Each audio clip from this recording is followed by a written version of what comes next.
waking up at certain times like this makes me realize, hey, I am my own person at the end of the day. What it comes down to is some decisions that you ultimately compartmentalize. How you approach, how you dictate, how you're navigating through the way you think. It's really going to dictate not even just the rest of your day, but also what life you create. So there's a certain component that we all need to work through, even myself, even right now to this day, because I'm tolerating a bit too much flack for some of the efforts and some of the parts of my life that I don't even want to be a part of anymore. However, because I don't want to be in such a state where I involve everybody without me directly involving everybody, and I'm making it such a huge issue, but I don't want to make it a huge issue. But you gotta learn to confront some of your issues. And at the same time, if you know, especially in my case, or the way I'm just approaching this projection, if you know already how some people are, or how some people treat you, how some people listen to you, then the chances of you really expressing yourself or having the luxury to express yourself in such limelight, it's not going to go too well. And I can already tell it's not going to go too well. And it's not because I think in such a dark cloud and I have a pessimistic way of navigating through life sometimes.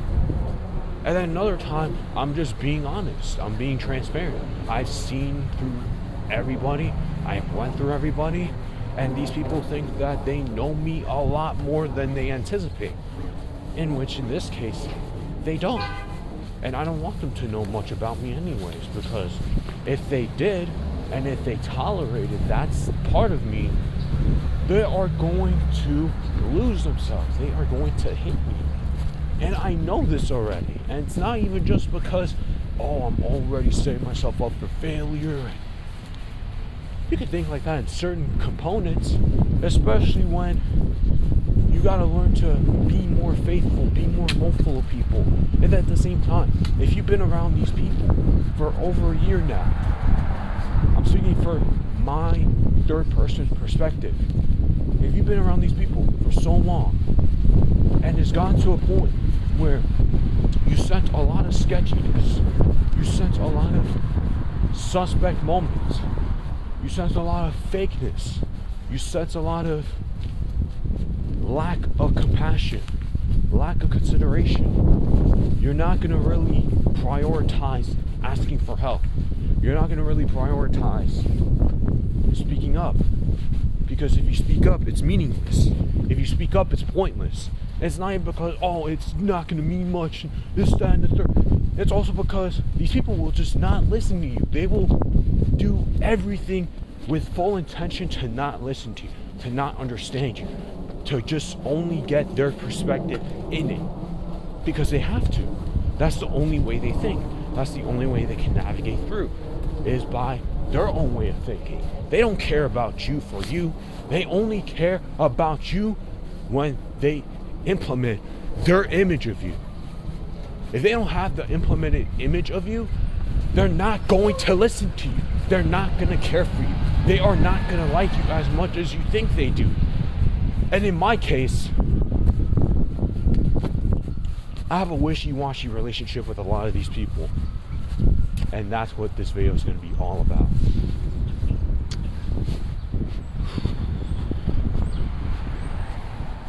Not having a reliable support system that's outside my family, and even my family is extremely sometimes out of touch of reality. This space that I'm in is extremely out of touch of reality. And I'm not just talking out of my ass. I really noticed that. And they try so hard to persuade me that they are trying to root themselves in reality, but they're not. I could tell. I could already sense it. But if I confront you about this, you're going to get pissed at me. You're going to say that I'm a sinner. I already know what you're going to say. You're going to make it a big deal. All these people that are not involved are going to gossip about it. And it's just going to turn into a clown show. Even though it clearly is a clown show already. So listen. Being a part of this church space has partially ruined my life. And I'm not just talking just to talk. I really, really sincerely mean this. It has partially ruined my life. It has completely deflated my self-esteem once more. Not like it already has it, but it has completely deflated my self-esteem. It ruined my self-confidence in certain aspects of life. They have peer pressured me in certain areas to just grow in just because, oh, you have to. It's in God. There's just too much pressure and too much intensity, and it's just. I mean, you're not really seeing what you're really putting out to the world and what environment you're creating, and then you wonder why you're not bringing as much people to the kingdom, the space, like you think you want to. It's because you lack compassion. You lack gratitude. You're not grateful because you have the space right now to be able to operate. You're not grateful for that. You're only grateful when you're able to add something to your repertoire or to your arsenal. And then that's all you grasp. You only grasp certain achievements if you're happy about it. If you're able to convolute yourself in it. You're not going to give anybody else credit. You're going to be like, oh, this is just for God and this, that, and the third.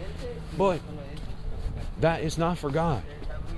The reason why you talk about certain numbers and having certain number of baptisms is not for God. It's because you're adding pressure to an unrealistic goal or an unrealistic standard. Yes, the Bible says to baptize people of all nations and this, that, and the third. However, even these people don't even read the Bible thoroughly. They tell me that I don't go deep into my quiet times enough. I had certain calls, even the past week, where they were telling me I'm not going deep enough within my prayers or not going deep enough within my quiet times and this, that, and the third. Oh, Mr. Shea, you know what I can advise you to do, Mr. Shea, and you know what I can advise you to do. I advise you to be grateful, spread gratitude to God throughout the day and this, that, and the third. I didn't ask for your opinion.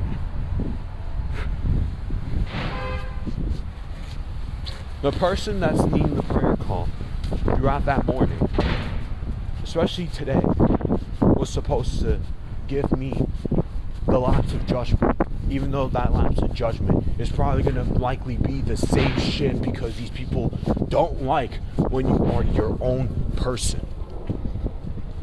I'm sick and tired of this shit, bro. Like, how many freaking times am I going to go through certain prayers and just tolerate this?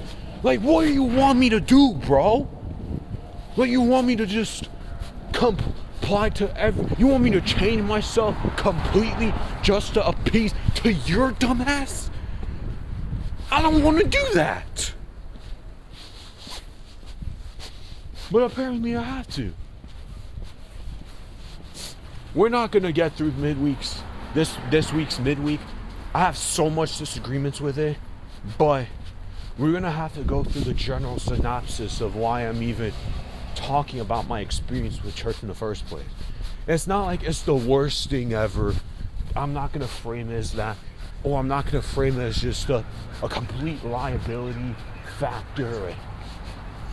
Look, you live your own life, okay? You experience your own life for what it is. Make choices because you are interested. Make these choices because you're involving an understanding of what you're gonna implement yourself to. If you're gonna make a decision to become more involved into your own spiritual growth, do that.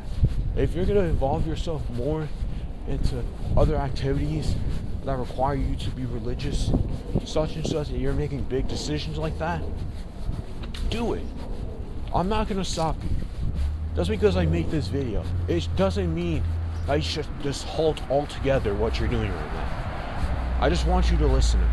I just want you to grasp and understand me, because I don't have that grasp of understanding or perspective anywhere else but here. You guys are like my third family, and I'm just able to just let loose, because there's just too much that I have to process. Even to this day, I still have to process certain events that happen to me, or certain little, small, minuscule things. And even if it's not such a big deal now, it's gonna be a big deal later. And I can sense that intensity, you know? So this is how everything started. So this is not my first time going to church. First time I went to church, I was a child. I didn't, of course, have a choice. I was a child. Of course, I can't make rational decisions for myself, quote unquote rational decisions. I can't be a big difference maker in that regard, so I just have to go with the flow. But I had a good time in Kids Kingdom, at church, Christian church. It was a New York International Christian church. We were alternating from a few schools here and there because we didn't have like a proper settled place for church. So we bounced around even a few schools. But I was a part of Kids Kingdom, so I wasn't with the adults, I was with the kids. I was doing extracurricular activities, singing songs, doing certain drawings that revolve God and such, reading the Bible. We have time to read the Bible, we are each reading it out loud, and just things like that. Things like that I was a part of. I had a good time. And then over time, all of us in the family fell apart when my little brother was born. By the time my little brother was born, my first little brother was born, we all fell apart. And we never went back to church until exactly last year. Last year was when my youngest brother was like, can we go back to church? I said that, and he was like, all right. And then eventually brought my mom back. He was persuading, convincing my first younger brother to come, and then eventually comes to me, and then even my other older brother that was living with us before he moved away last week. He didn't want to commit to it. Good for him. I'm glad he made that decision. But it's a lot different for me. And because I'm a completely different person, I have to be treated a certain way. I can't just fall away. I can't just tell them, oh, I'm going to fall away. The pressure is really at its stake. It's at its highest pinpoint. I couldn't just fall away. I couldn't just make my own decision. If I made a certain decision, these people would probably be like, but why are you making this decision?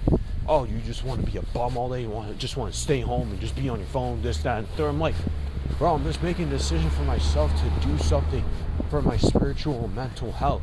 I'm not, what are you talking about? That's exactly how it's going to go. So, that's part of the reason why I still haven't been able to just speak up and be like, I want to leave. I want to walk away. This isn't for me. But it's just so hard to fall away now, especially nowadays, where I'm being more of a priority and this, that, and the third, and I'm just getting a little bit more involved with these people, these buddies, I'm not calling them brothers. These guys are not my brothers. Maybe aside from a few of them I respect. Others, not really. Or maybe very little respect. It's just how it is. It's just how it is. What? You want me to sugarcoat and fake how I feel about these people? I had to do that a few weeks ago. I had to fake the way I really compartmentalize some of these people. I had to fake it because I'm like, bro, I don't even have a single deep relationship with this guy. The only reason why this guy calls me every now and then is just to be like, oh, I'm doing a spiritual checkup to see how you're doing, this, that, and the third.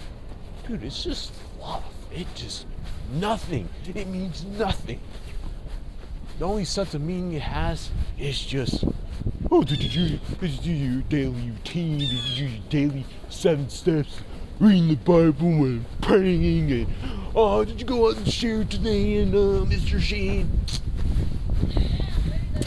can we talk about life?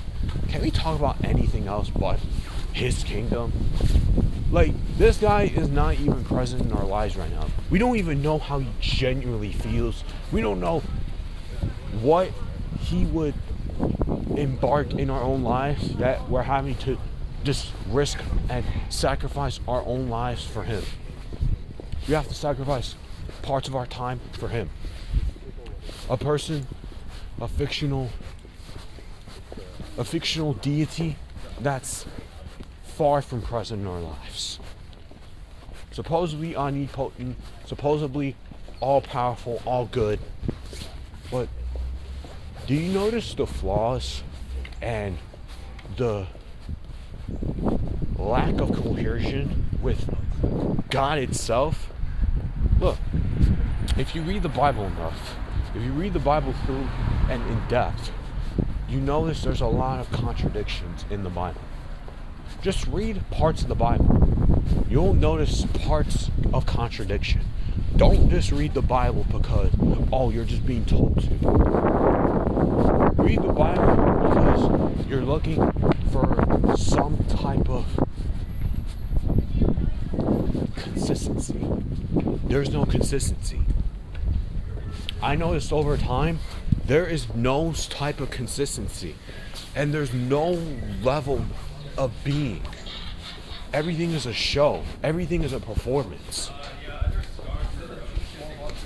Do you understand what I'm getting at? Everything is a performance.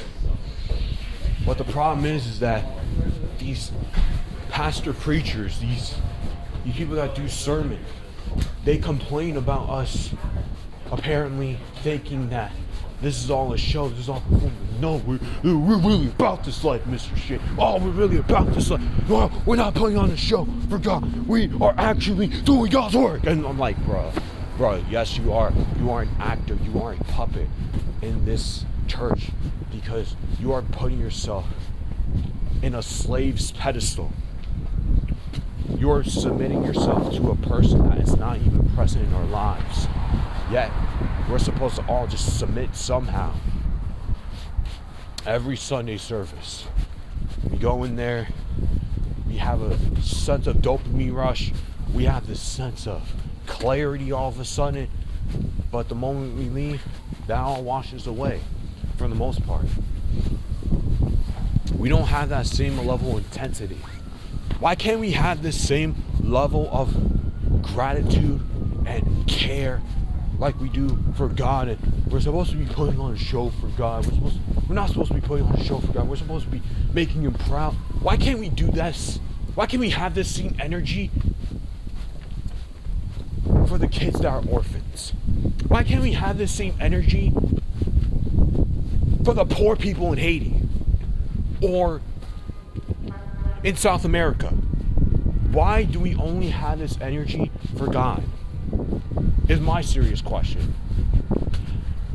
It's a level of inconsistency. Oh, so these people that are in poor countries or have poor situations, oh, they're sinners. They're going to hell because they're not praying to God and such. Man, what happened to compassion? What happened to a sense of empathy? What happened to a sense of integrity? There's barely any sense of integrity. And if you do sense it, very little. Very little. And even with that, it's performative. I'm not just saying performative just because, and especially because it's a buzz term. People are going to go after you because you're using certain buzz terms, and apparently the chances of you saying it in the most bleak way possible is higher. But I'm not saying it just to say it. There's actual levels of puppetry. So, I got back to church last year in October. I was an announcer, but I was recruited for Bible study. And I'm like, yeah, sure. But the thing is that I didn't really want to go back. I was going to eventually get to a certain point to where I'm like, yeah, this is not for me, guys. But the problem is that I was in a predicament already to where I didn't even know this person. I'd never seen this person a day of my life. Or if I have bleak to no memory. But because these people are evangelizing, and we're supposed to evangelize all people, all nations, even to random people that we don't know a single ounce of, but we're supposed to just recruit them. Oh, but that's why you have to be like, oh, your spiritual and financial goals, Mr. Shane. That really doesn't get you to know people from an in-deep perspective. You are the same person that was criticizing me yesterday and being like, I'm this encouraging you, Mr. Shane. I'm this rebuking you, Mr. Shane. I'm not trying to bring you. Yeah, you are. Yeah, you are. But we'll get to that. So I studied the Bible with them. Well, study. We didn't really study the Bible. We just took certain scriptures, the good parts, quote unquote, that is fabricated and sugar-coated. And then, yeah, we just went with it. We just went with the flow. And we just said, screw it. That's just Bible study. That's just Bible talk. And then I got baptized the day after my birthday on February 2nd. And then, look, I don't regret getting baptized. It took me a while to get baptized. I don't regret that. What I do regret, in hindsight, is that I didn't walk away sooner. I didn't come to this conclusion or come to this sense any sooner. So I could have protected myself. But no, if I supposed to protect myself, if I supposed to prioritize my parts of myself, oh, now I'm just selfish, according to these people. According to these people, I'm selfish. I'm not supposed to prioritize myself in any way, shape, or form, according to these fucking idiots. I'm supposed to only prioritize God and God only. Jesus' salvation and Jesus' salvation only. All he died for, all he gave you this life. Well, nobody asked to be here. Right? Isn't that the general saying? Nobody really asked to be here. Nobody really wanted to be here in the first place. But now you're putting on this peer pressure echelon that now all of a sudden Jesus, that a person that you have never seen a day in your life, you have never sensed his spirit a day in your life, now he's the person that gave you all this life, all this privilege to just live.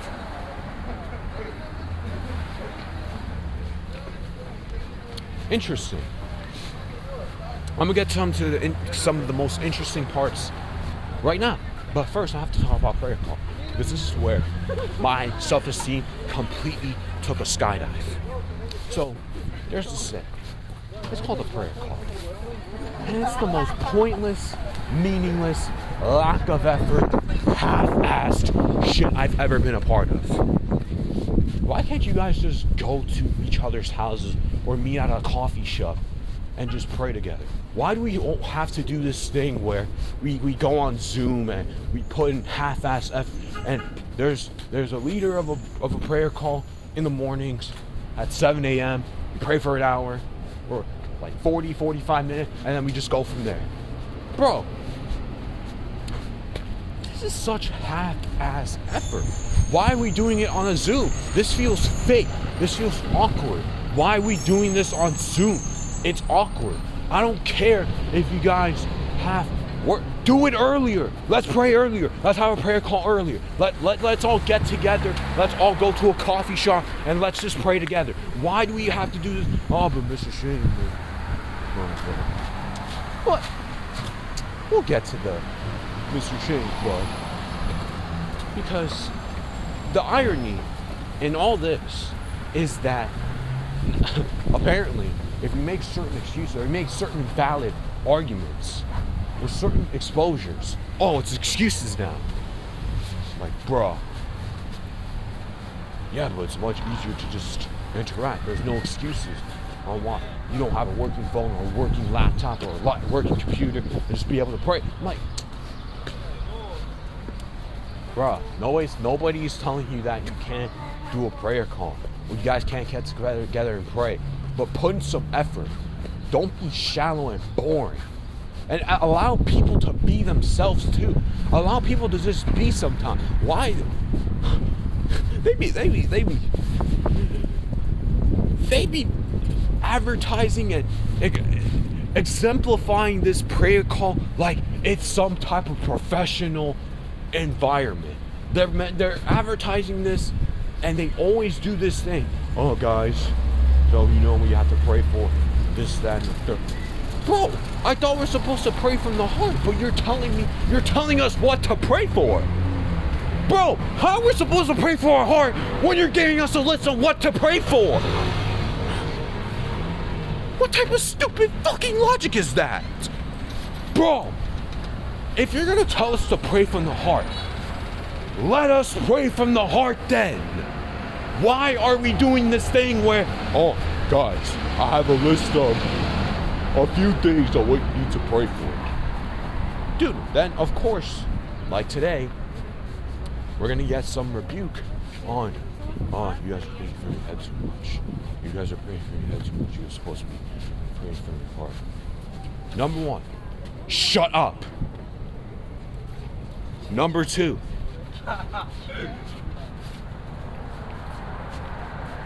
well, exemplify to us what pray from the heart is. You exemplify. You exemplify what really pray from the heart is. Because you definitely do not do that a lot of the time in the first place. Oh, I got so used to that before. Yeah, but we fluctuate. We're human. We're flawed. Right? We were talking about this in midweek, right? We're talking about how, oh, we're all a bunch of sinners and this, that, and the third. And the devil's always usually coming after us, even though the devil's not real. But you want to talk about you're not praying from your heart. That's your concern. That I'm thinking about my prayer, even though I'm supposed to be careful with what I say at a certain time, or even in certain fragments like today, I don't really have anything to pray for. Even if you gave me the list. Like, I already told you what my goals are. Why do I have to keep praying for them every single day? Oh, but Mr. Shane, you keep praying the same prayer. But I'm going to get that rebuked then. You guys are never satisfied for shit. That's the problem. Each and every step of the way, any type of effort that I put myself through and I give my all to, quote unquote, because, bro, we're praying. Why do I have to give all my effort? Nobody cares. It's 7 a.m. But I'm doing my best. If I were to do my best, you still have a problem. But if I prayed for a minuscule second, if I don't get that much of a large, in-depth prayer, you say I didn't pray deep enough. Oh, but if I give an in-deep enough prayer, oh, now I'm just thinking through my prayer and not praying for my heart. Bro, you just told me that you didn't. Oh, my God.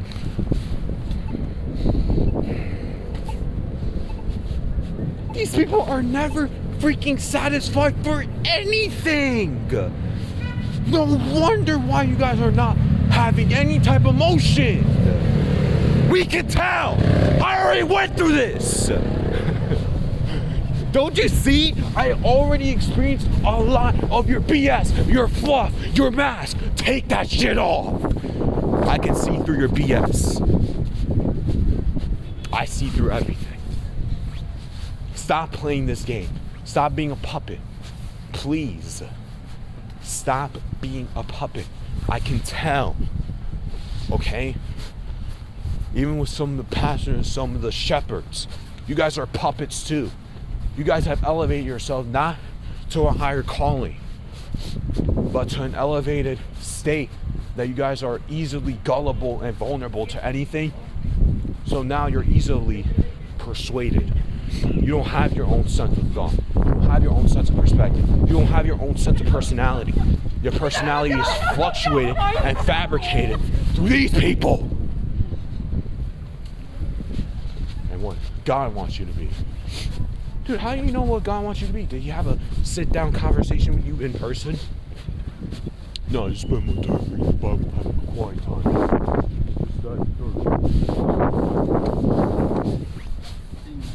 Bro, you're hallucinating at that point. You know that, right? Unless you have a sit-down conversation with the actual God that's supposedly be in our lives, then we'll talk. Unless that's the case with every single person in this church and they're not just having schizophrenic episodes, I'll take your word for it. I'll take your word and take it with a grain of salt, and I'll be persuaded profoundly. But I'm not persuaded profoundly anymore. Look, I can still be faithful. I still have senses of faith, just not with this group. Just not with these people. I don't want to be a part of the church every single Sunday and tolerate. I'm tired of having to go to church every single Sunday and tolerate their BS. I'm tired of seeing them weekly. I'm tired of seeing them almost every day. Why do I have to see these people almost every day? Why do I have to experience these people almost every day? I don't like you guys like that. In fact, I hate you. I'm dead ass. I hate most of you.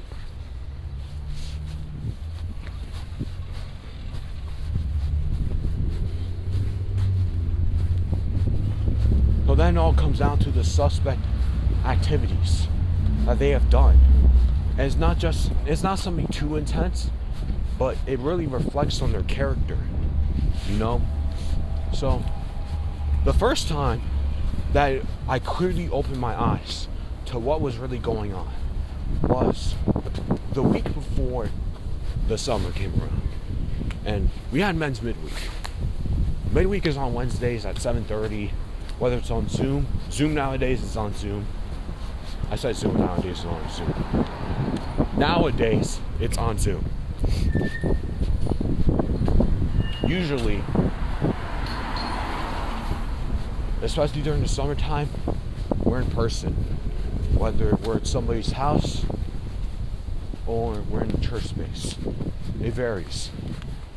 So, by that state, we were in the church service. The men's were in the church over there.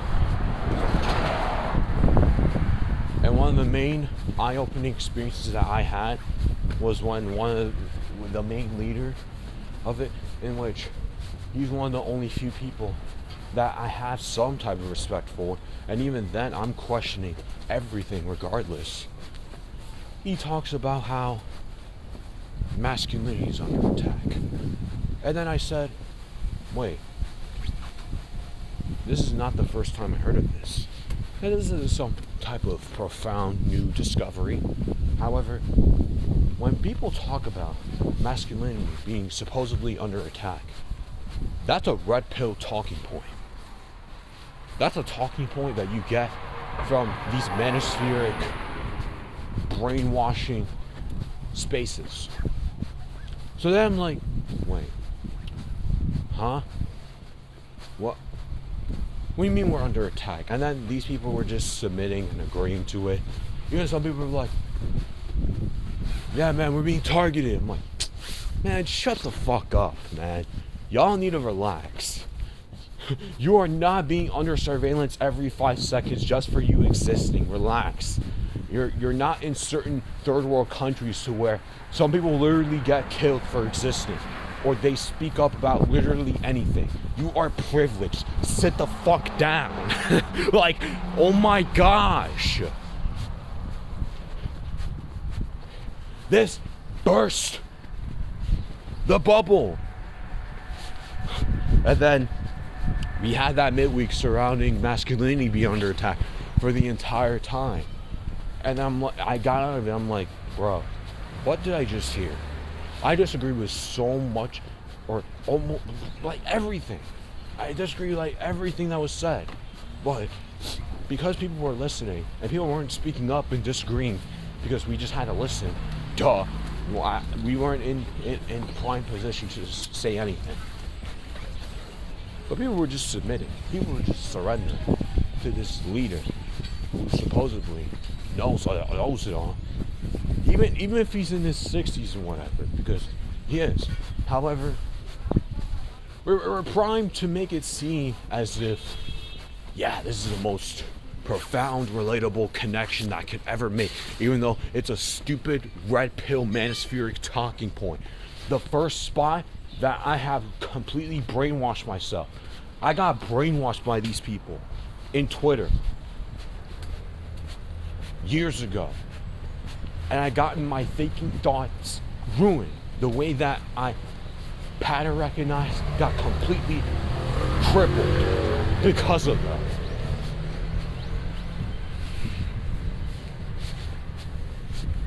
That's one part. Another part, once I got, it was a week after, I recognized, bro, I remember my discipler, or one of those Bible studies I had, I remember he was like, because ultimately he fell out of church and he walked away from it, which is the most ironic, hilarious BS I've ever experienced, because same person that was like, oh, you know, God is all loving. Man, God is really all loving. This guy really loves murderers.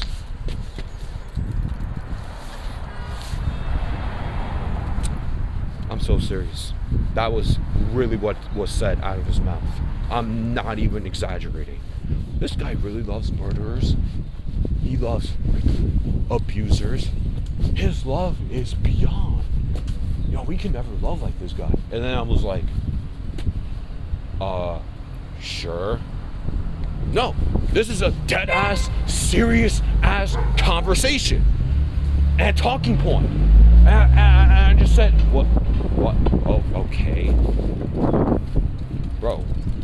Because a part of the Bible study that we were doing and Bible talk, it was about God's love being unconditional. And then that whole talking point, I was just randomly brought up at the end when we were just wrapping up the talk. And I'm like, yo, that should have been one of the signals when I reflected back. That should have been one of the signals that I need to be like, I gotta walk away. Or I just have to be like, what in the world are you doing, bro? Why are you saying it like this? Like, at that point, how in the world does he love a child rapist? How does he love a domestic abuser? He doesn't love them the same as a poor kid in Haiti. He doesn't love them the same way as a poor kid in Ukraine. An orphan kid. He doesn't bring that same energy to anybody else unless it's within our own stratosphere, our own bubble. So that's crazy. Another thing, before we eventually start wrapping this up, I could divide this into two parts as well, if necessary, in which in this case, probably has to be cut into two parts.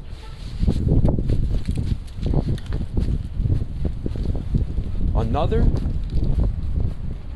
it correlates to a prayer call, but it also correlates to even my own life situation. So, over the course of time, even especially during the beginning parts of summer, these guys were complaining to me about how I don't show up to prayer call and this, that, and that. I'm like, dude, it's summer. I don't have anything to really look forward to like that. But then they were like, yeah, you should come pray with the brothers and you need you guys come together, but yeah, but when I started coming in the middle of the summer, bro, it was a complete, it's the same thing as 4 months later. Don't, I literally noticed a few people fell away in the first place because either one of them moved or a few of them just completely fell apart. So now, we are with this exact same group with just a few disciples. Well, a few new disciples, and the exact same group of 8 people. These exact 8 to 10 people are still in the same prayer call. We're supposed to go after God's kingdom, God's love, but there's no sense of progress. And it's not even just because I want a disciple. But I know these people are not going to acquire new disciples because most people nowadays are falling out of Christianity. They're falling out of religion because it's a scam. They're falling out of religion because religion is an indoctrination camp. It is. I can tell you from personal experience, bro, and even if you're faithful, there is some level of indoctrination. There's some level of scamming. It's okay to admit that. Alright? Scamming in this regard, when it comes to religious psychosis, bro, it's a neutral freaking fence. Okay? It's just how it is. It be like that sometimes. You don't have to get up in ante. Bro, these people, when they're preaching or they're doing the sermon, I remember one of the sermons, these people were losing it when they brought up the point of, oh, being religious is a scam. Going to church is a scam. They got riled up. I'm like, damn, dude, relax. Like, it's okay to admit it's partially a scam in this regard. Like, it is. Like, these people don't get full fulfillment from going to church. Like, it's only a dopamine coping mechanism rush. A coping environment. And then we go out of church, we still have to go to work. We still have to pay the bills. So what's the point of going to church then? I'm not telling you that you can't go. I'm telling you to really be aware of what you're putting yourself through. And I don't really sense that we should be going to church every single Sunday. We need to be going to these midweeks. We need to be setting ourselves up to be with God and be with the King, be with the guys. And we can't be doing that every single Sunday, every single Wednesday, every single weekday. It is tasking, it's tiring, it's annoying. Do you really want to see these people every single day? These people that you don't really like or care about in the first place? Bro, if you need to be safe from being drowned in the water, you're not going to go to these people, bro. You're not calling these people up first things first. You're calling your family. You're not calling these people. These people are strangers, man. That's the weird part. And we have to act as if we're all in this together. No, we're not in this together. I don't like you. I hate you. Man. I think the worst part about really deciphering this too, and this is why I brought up the life connection too, is because that whole week when I first got into prayer calls more and more, they keep telling me in my ear, pray more zeal, bro. Yes, in this exact point. You gotta pray more zeal, bro. Like, okay. And then I just left. And then one of the times that I left after, and then they were like, you need to stay and pray with these brothers. But all these guys just left. Why are you telling me what to do? All these guys left. I know some of them have work, but then some of these people, they literally just left. And then you're like, no, stay with these guys. I'm like, oh my gosh, okay. They run this shit like it's the military. Dude, relax. We're just praying. Dude, these people don't like us for us. And if they tell you that, they're lying. They don't like you for you. They don't like an idealized version of you. They want you to be a person that's completely 180 submitting and worshiping God 10 toes down. If you're not worshiping Him, these people are going to think you different. They're not going to like you like that. They don't like you for you. Pretty pathetic behavior. So, if one of my main last straws for that week at the end, the moment that I left the prayer call, when I got my 70th, please pray with more zeal, when I'm doing my best and I'm just getting by, even with a quiet household, and I'm still getting the same remark over and over and over and over without any type of compassion, without any type of consideration, without any type of empathy, integrity, I lost it. I lost it. I've lost my confidence. I lost my self-esteem. This is the point, this is the turning point to where it was over. I was like, bro, these people really don't give a damn about me. They really don't. Because if they did, they wouldn't be so inconsiderate to the point where they have to constantly hone in and target me. Because I even told them that I'm autistic. No, I naturally have not even just a monotone voice, but I think differently. I have an abstract personality. I struggle with social cues, and I struggle a lot with communication, even if I seem normal in certain areas. But you can't just embark and put pressure on certain areas of my life when you know that I'm limited in certain areas, but they don't care. But Mr. Shane, then you're gonna have to address it. Yeah, you're right. I should address it. I should be able to tell them, like, I have certain functions and I have certain issues with some things. Don't just hone that into me just because. Like, allow me to be my own person. And I'm not just doing this because I don't want to serve God or whatever the fuck you complain about. It's because I'm limited. I'm flawed. We're human. We can't always put up a freaking front. We gotta be serious, man. We don't just want to become sinners just because sinners. We're human. We're fragile. We have fragile ego. And that could be a liability. It could be a problem. And at the same time, we working through issues. We're doing our best every single day. Some days are not always going to be great. When other people, when you rebuked a few other people last 2 weeks ago, talking about, oh, why you pray? Why are you tired? Like, you're supposed to be wide awake for God. I'm like, dude, people are tired. Why are you acting like this? Holy shit, shut the fuck up. Like, dude, people are tired. People have work to go through. Not every day is going to be a great day. Not everything's going to be a great week. People are going to pray tired. Some people are going to pray monotone. I'm like, dude, just embrace individuality. Why do you care so much about how you view other people, how other people are to you? Oh my goodness, dude. We're going to continue this entourage of my experience within the next video. And I have more to break down. I'm going to talk a lot more about the summer aspect and what has gone down over the course of time, because this is the part where I slowly started just losing myself in the process. I lost my confidence. Again, I lost my self-esteem. I lost my integrity. I even lost sympathy.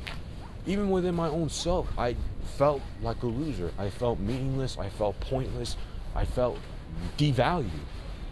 Because along the way, it's not even just a fact that they abuse me in such mystic ways, but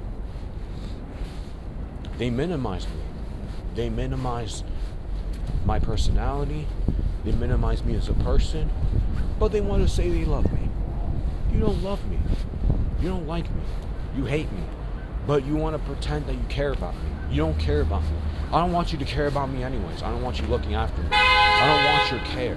You have proven me time and time again, even throughout these prayer calls, that you don't like me. It's okay to not like me, but don't make subtle remarks and subtle shade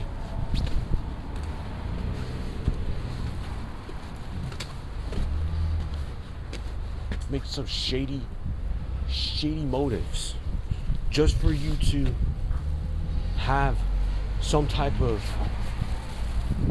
benefit from it. You don't have anything to benefit from minimizing me. Alright? You already minimized me enough. And even still to this day, I still feel minimized. They can just keep doing it. Because even if I just bring it up, nothing is going to get resolved. Because these people's ways of thinking and navigating through this life, and even through this space, is just so shallow. It's just so half-baked, half-empty. Pretty sad. But then at the end of the day, we just gotta learn to coast through just for what it is. We just gotta be able to live this life experience for what it is. This is just an experience. So my experience is just extremely in-depth and it's just intense. I feel things intensely. I have certain mental gymnastics, Jackie Chan style type of moments that I have to still go through, but I know these people don't care. They're gonna be like, just read the Bible. Read Hebrews 10:24, this, that, and the third. And I'm like, bro, that's not what I'm asking for. That's not what I'm asking you to do. I'm asking you to listen and care for me. Why do you always feel the need to say something? Can't you just listen for once? Oh, of course not. No, of course not. These people's motives are beyond just caring for people. And they wonder why people fall away from church. I'm next, by the way.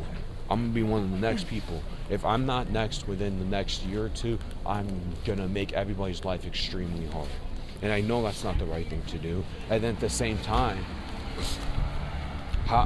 these people don't respect me enough. These people minimize my impact. They value me in certain ways that make me human at first. But, bro, I mean, yeah, we're going to talk about the musical part. Because the music aspect is very wishy-washy. I'm telling you guys. They're trying to get a hold of you. They're trying to control your life. So within this next video that I'm going to post within the next week or so, we're going to talk more about how my summer went about, what I've learned from it, the musical aspect, the music, how they want you to change your music taste, and they want you to change your life because you're a sinner, and you gotta learn to take responsibility, even though none of you guys take responsibility for your lives in the first place. And you guys are being extremely ironic with how you approach these certain things, and you talk about how masculinity is under attack.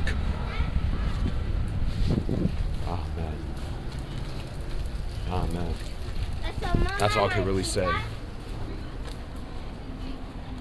I'm only human, but not to them. I'm only human when I do things for them, when I appease them. I'm not human to them when I'm an actual person.